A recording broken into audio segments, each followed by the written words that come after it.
Alright, let's dive into something that's honestly a game changer in the world of quantum computing. You've probably heard the hype. Quantum computers solving problems in seconds that would take classical supercomputers millennia.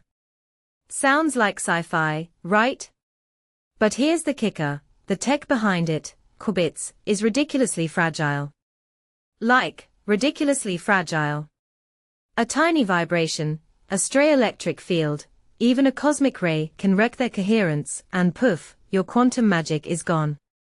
So, when I heard researchers at Brookhaven's C2QA center just pushed qubit coherence to 1.68 milliseconds using tantalum and silicon, I was like, whoa.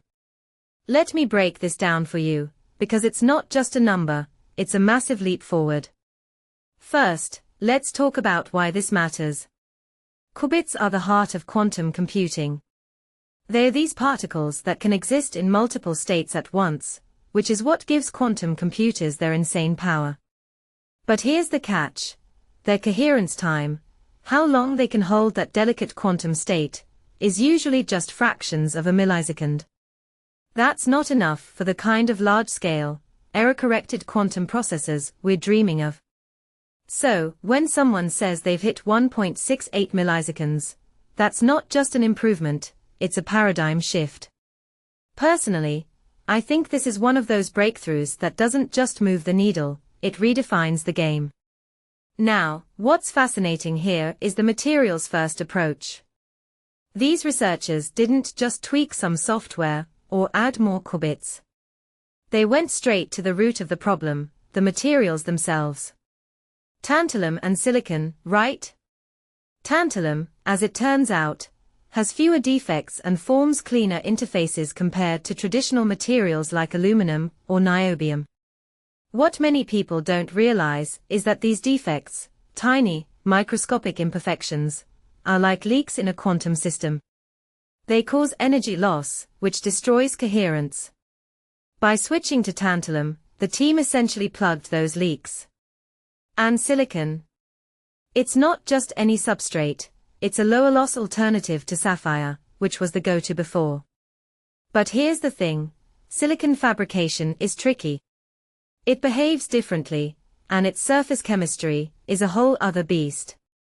The team had to refine their techniques, eliminate contamination, and avoid introducing new issues.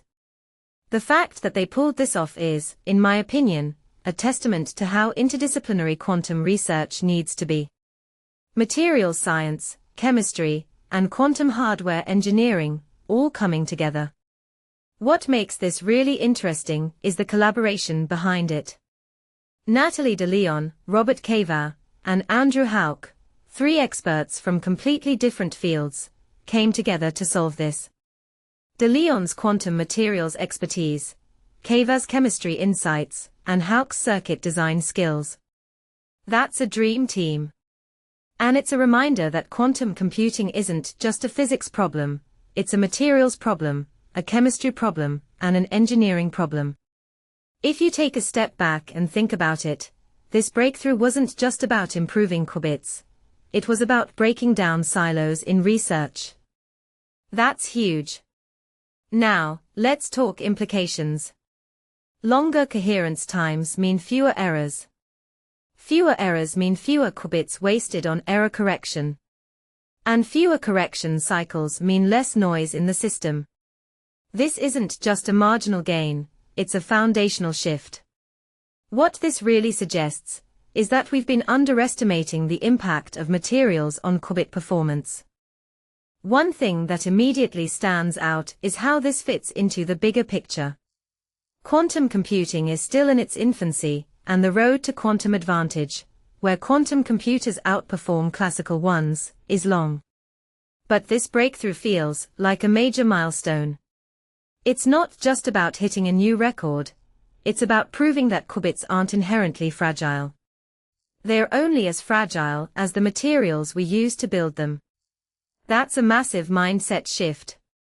Personally, I think this could accelerate the entire field.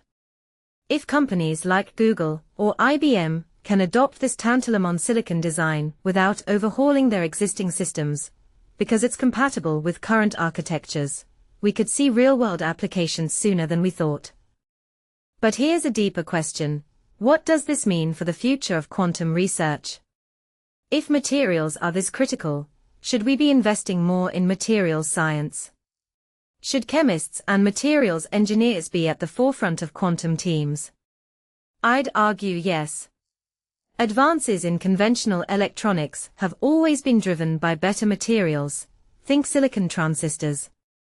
Quantum computing is no different.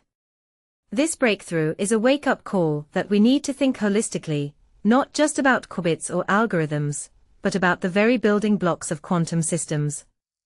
So, where does this leave us? Well, the road to quantum advantage is still long, but this feels like a major step forward.